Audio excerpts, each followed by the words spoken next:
personas que los expresan. Por lo tanto, no comprometen la línea editorial del canal.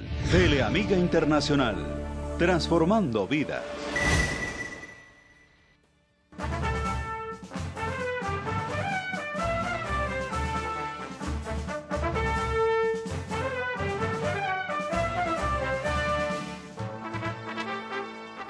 El encuentro con la nación, temas de actualidad.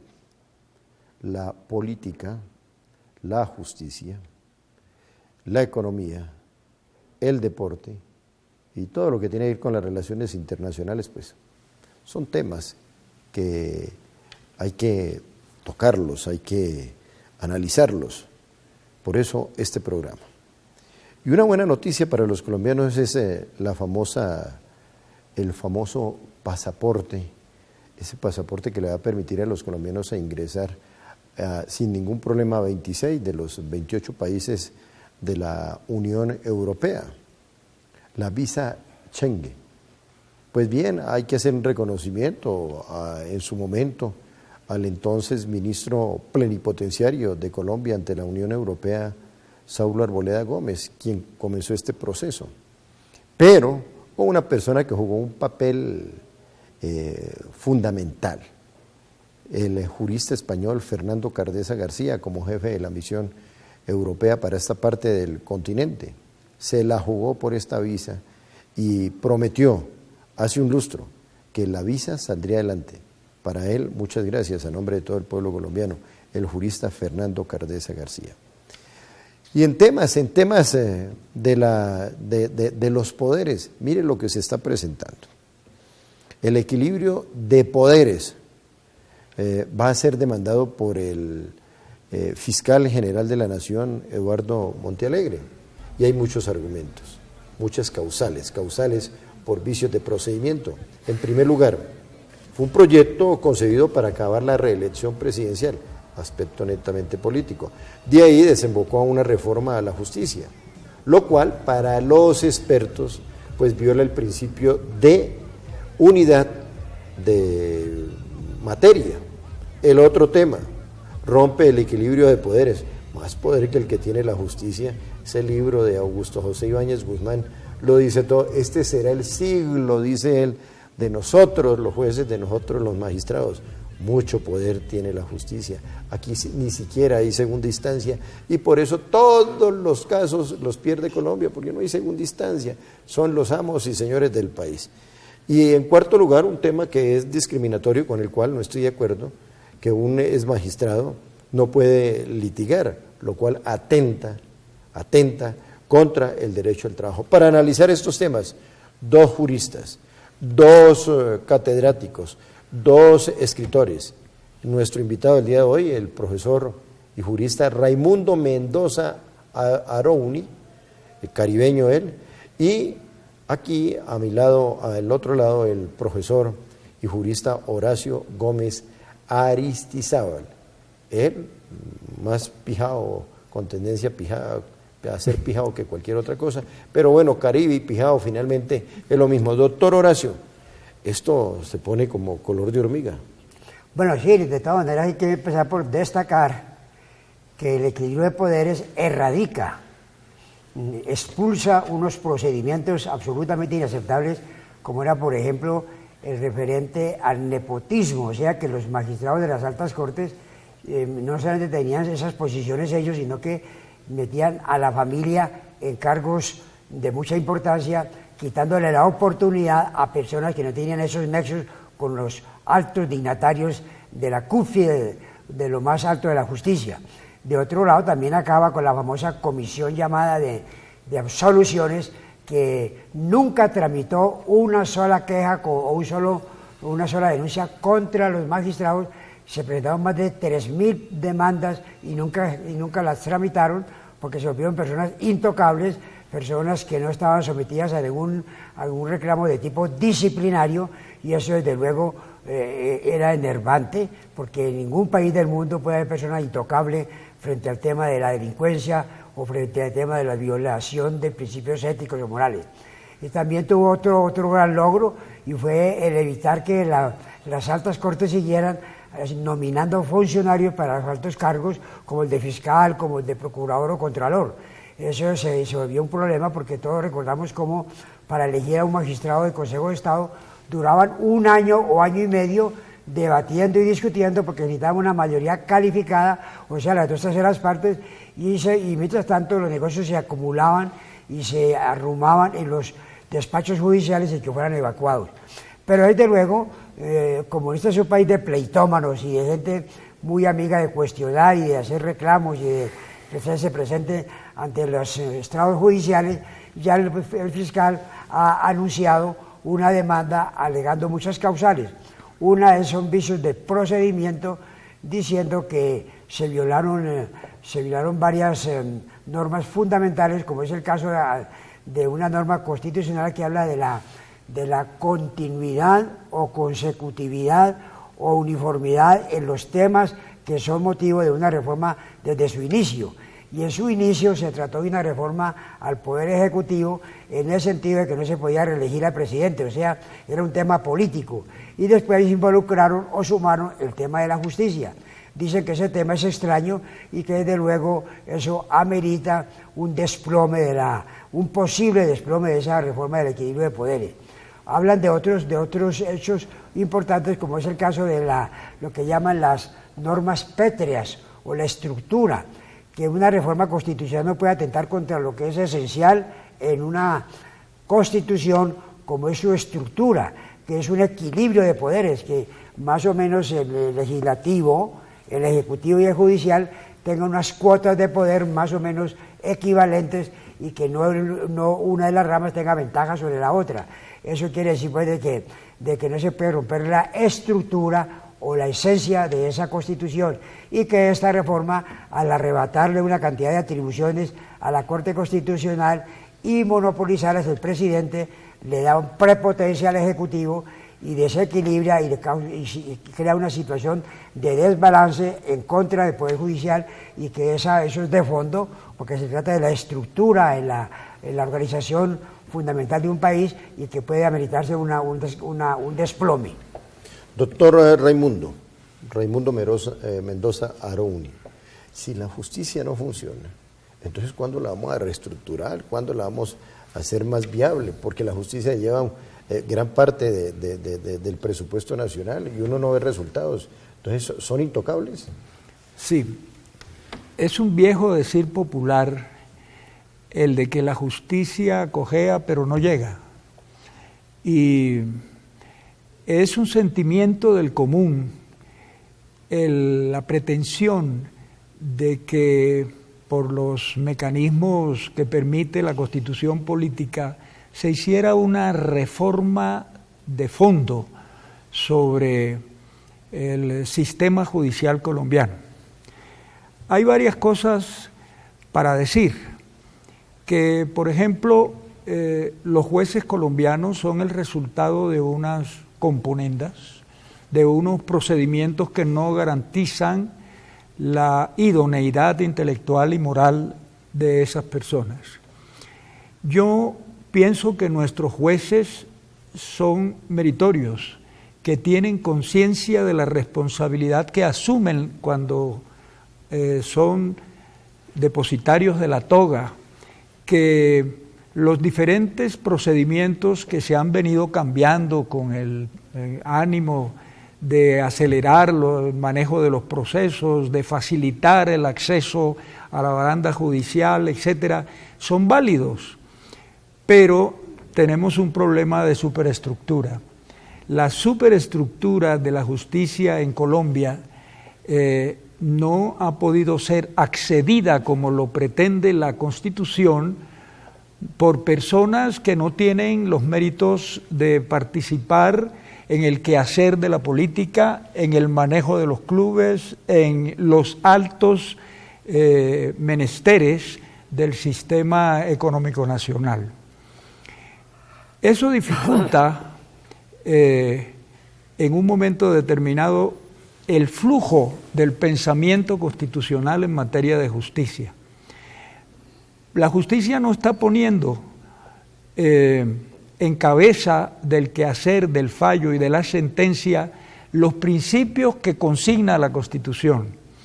Hay muchos códigos que todavía permanecen aislados. En materia penal, por supuesto, se ha avanzado mucho.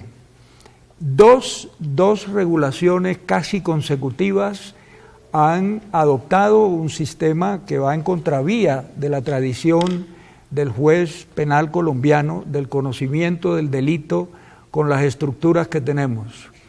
En el caso de lo laboral, que es de particular sensibilidad, los jueces laborales no han tenido todavía que asimilar que los principios consignados, por ejemplo, en el artículo 53 de la Constitución, deben irrigar las sentencias y deben ser faro y guía de la aplicación del Código Sustantivo del Trabajo. Muy bien. Una pausa y ya regresamos.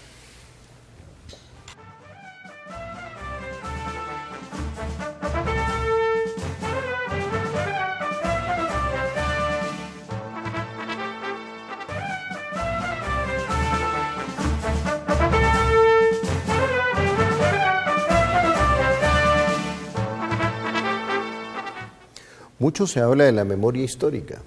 Se ha llegado a cuestionar que en la memoria histórica hay un factor humano sesgado. Ya se conoce una posición del Procurador General de la Nación frente a este tema. De modo que lo más importante, mire, lo más importante dentro de la historia es contar las cosas como son, no de acuerdo a la interpretación de una de las partes. ¿Cuál es su punto de vista frente a la posición, doctor Horacio, del Procurador General de la Nación? Que es válida, porque realmente tenemos ya otra memoria histórica que acaba de hacer la Universidad Nacional y la hizo un doctor Gonzalo Pérez, que es un hombre marcadamente izquierdista, y esa memoria histórica, que son 450 páginas, dice que duró 2 años haciéndola y que tuvo un equipo muy numeroso de asesores. Eso no es verdad. Lo único que hace es atacar al ejército, atacar a la Iglesia, atacar al Partido Liberal, al Partido Conservador, y que el terrorismo, la insurgencia, tiene la razón en su alzamiento en armas contra el establecimiento. Esa situación de justicia, de relatos sesgados y relatos parcializados y matriculados con la izquierda hace mucho daño a un país, porque si la izquierda tiene alguna importancia en Colombia, la tiene mucho más la Iglesia Católica, el Partido Liberal, el Partido Conservador, desde el punto de vista democrático, desde el punto de vista histórico y desde el punto de vista político. Y ahora va a pasar lo mismo. Le dan mucha beligerancia o protagonismo a las FARC para que esa memoria histórica la escriba en un 50%, es decir, la mitad ellos. Y ellos parten de la base de que ellos no son víctimas, sino victimarios de un modelo económico injusto, de un establecimiento en el cual el poderoso aplasta al débil, y que desde ese punto de vista ellos no están haciendo sino reclamando justicia, y que como no son victimarios no tienen por qué arrepentirse, ni por qué pedir perdón, ni por qué anunciar que no va a volver a las armas, una serie de planteamientos completamente cuestionables, y eso desde luego es inaceptable. Ese es el argumento del procurador, de que si la historia la va a escribir la FARC, va a ser siempre para atacar un sistema que ellos... Debe ser lo más cercano a la realidad, lo cual no debería ser lógico, debería ser 100% real. Frente a esta situación, ¿cuál es su punto de vista? Realmente el referente que ilumina la historia en este momento es la necesidad de hacer la paz. La paz significa que un grupo de personas que se levantó contra el Estado, que militó contra el Estado y que pretendió destrozar en un momento determinado toda la estructura económico-social del país, es lo que permite tomar una posición frente al tema que usted acaba de proponernos. Yo creo que las instituciones deben preservarse, que la constitución política no puede ser manipulada, que el país ha vivido bajo una institucionalidad jurídica, económica respetable, que la ha ubicado en el seno de la historia reciente y en el contexto de todas las naciones latinoamericanas.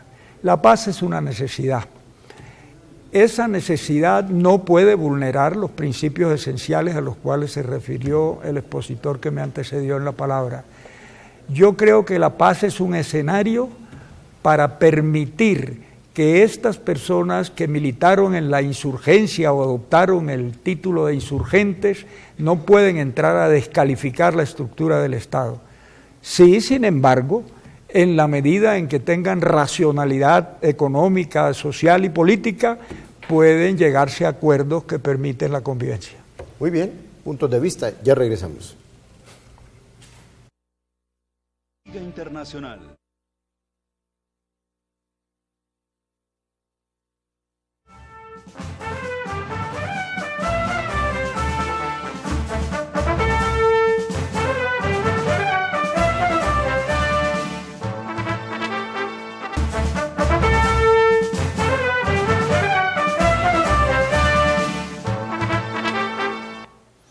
Y un tema fundamental no solamente para Colombia, sino para la humanidad, es este que tiene que ver con el medio ambiente. Se ha considerado que Colombia es uno de los países, entre otras, dentro de la estructura del cuerpo humano, es un país amorfo porque tiene 3 pulmones: pulmón de la Orinoquía, el pulmón de la Amazonía y el paralelo del Pacífico con sus 111.111 kilómetros cuadrados. Pues bien, está en la mesa de trabajo el ingeniero de sistemas Reinel Cortés, que es el presidente de la Federación Latinoamericana de Residuos Eléctricos y Electrónicos.